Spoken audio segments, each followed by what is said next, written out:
పశ్చిమ బెంగాల్ అసెంబ్లీలో రసాభాస చర్చనీయాంశంగా మారింది. స్పీకర్ ఆదేశాలతో బీజేపీ ఎమ్మెల్యేలను సభ నుంచి మార్షల్స్ బయటకు ఈడ్చుకెళ్లడం సంచలనం సృష్టించింది. ఘర్షణలో బీజేపీ చీఫ్ విప్ కు గాయాలయ్యాయి. దీంతో ఆయన్ను హాస్పిటల్ కు తరలించారు. బీజేపీ ఎమ్మెల్యే శంకర్ ఘోష్ ను కూడా భద్రతా సిబ్బంది బలవంతంగా లాక్కెళ్లారు. సీఎం మమతా బెనర్జీ ప్రసంగిస్తున్న సమయంలో సభలో ఆందోళన చేస్తున్నందుకు విపక్ష ఎమ్మెల్యేలను బయటకు పంపించేశారు బెంగాల్ స్పీకర్. ఘటనపై బీజేపీ చీఫ్ జేపీ నడ్డా స్పందించారు. విపక్ష నేత సువేందు అధికారికి ఫోన్ చేసి మాట్లాడారు.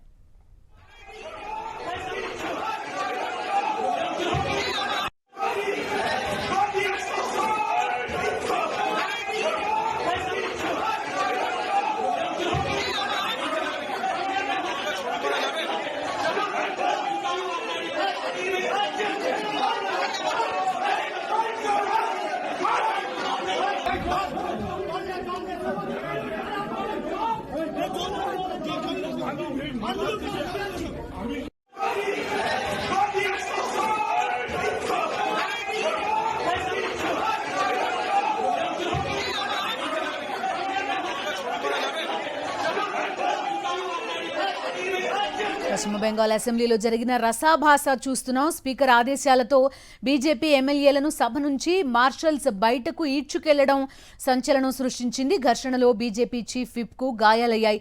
దీంతో ఆయన్ను హాస్పిటల్ కు తరలించారు. బీజేపీ ఎమ్మెల్యే శంకర్ ఘోష్ ను కూడా భద్రతా సిబ్బంది బలవంతంగా లాక్కెళ్లారు. సీఎం మమతా బెనర్జీ ప్రసంగిస్తున్న సమయంలో సభలో ఆందోళన చేస్తున్నందుకు విపక్ష ఎమ్మెల్యేలను బయటకు పంపారు బెంగాల్ స్పీకర్. ఘటనపై బీజేపీ చీఫ్ జేపీ నడ్డా స్పందించారు. విపక్ష నేత సువేందు అధికారికి ఫోన్ చేసి మాట్లాడారు.